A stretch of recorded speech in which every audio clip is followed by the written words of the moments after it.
Hey there, my name is Amanda Kelly, and I'm the director of the Academic Support Center here at Spring Arbor University. The purpose of this video is to outline the accommodations process for students with disabilities who are interested in pursuing accommodations at Spring Arbor University.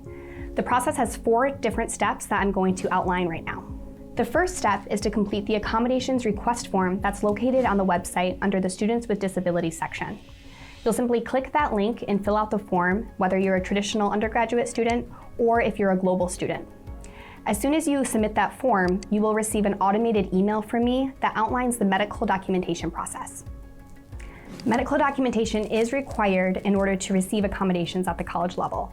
The medical documentation needs to connect with the disability that you're hoping to receive accommodations for. So this could be disability medical documentation, a diagnosis, whatever it is that you are hoping to receive accommodations for, we need that medical documentation to verify it. Now, we also could use an individualized education plan or IEP from your previous educational institution, as that documentation would also suffice to receive accommodations at the college level. As soon as you submit the accommodations request form, like I said, you're going to get an email from me that outlines next steps. Within that email, there will be a link to the information release form.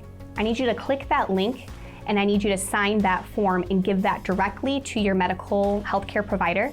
And that gives them permission to send over your diagnosis or disability information directly to me. And understand that that information is held confidentially in the Academic Support Center. We're not sharing that information with faculty or staff or anyone else other than the staff that work here in the Academic Support Center, which is myself and Amber Hollowood, who's the ADA coordinator. So after I receive that medical documentation that will be faxed directly to my office, I'm going to reach out to schedule a meeting with you. And that meeting is called the Accommodations Intake Meeting. And during that meeting, I look at the documentation that was submitted to me, but I also want to hear from you, your experience, and what it's like for you to live with your disability or diagnosis in the classroom setting. And I'm going to ask you specifically, how do you learn best? And what are some barriers that you've experienced in the past that have prohibited you to demonstrate what you know? Because at the end of the day, accommodations are all about providing you access by removing barriers so that you have the ability to demonstrate what you know in the classroom setting. So then the final step is step 4. And that is where, after we've met, I'm going to assign some reasonable accommodations. Then you're going to be sent your visa letters from Amber Hollowood, who's our ADA coordinator. VISA stands for Verified Individual Services and Accommodations. You will be sent a visa letter prior to each course starting for the remainder of your time at Spring Arbor University. Now, it's your responsibility to give that visa letter to your instructor. And we encourage you to do that on the very first day of classes, because that's your way of indicating that you want to use those accommodations in the course moving forward. Hi, I'm Amber Hollowood, and I will be sending you your visa letters, and so you'll be getting emails from me, and I will help coordinate your accommodations here at Spring Arbor. It's important to note that accommodations at the post-secondary level guarantee access, whereas accommodations at the high school level, they guaranteed success. So an accommodation that guaranteed success at the high school level may not necessarily be granted at the college level. Okay, so I have to look at 2 different elements when assigning accommodations. One is making sure that the accommodation is guaranteeing access for you to demonstrate what you know. But also, on the other hand, I need to ensure that this accommodation doesn't alter the integrity of the course or lower any course objectives.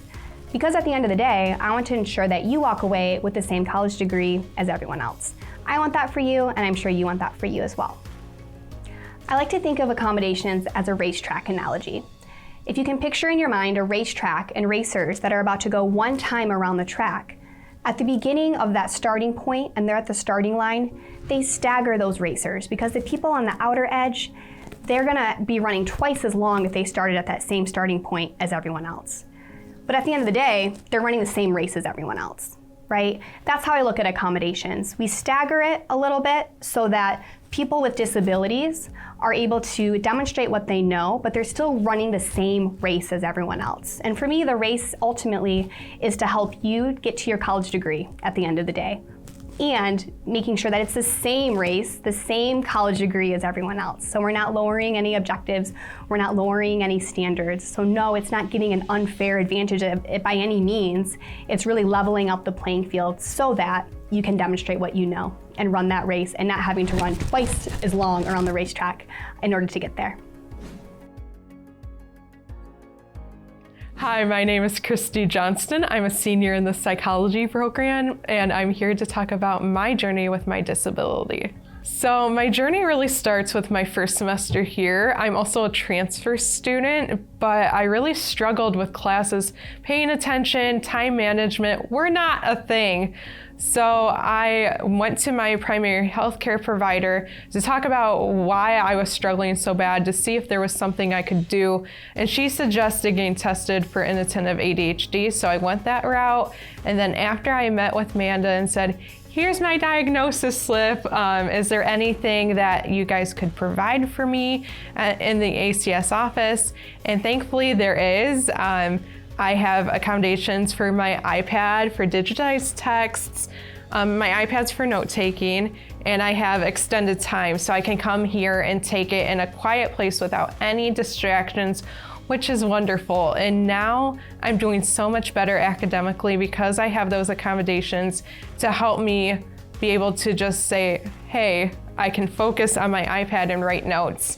Or the digitized text, I can listen to the book and then write my notes on the side. And extended time, like I mentioned, just helps me be in a quiet place to take my tests.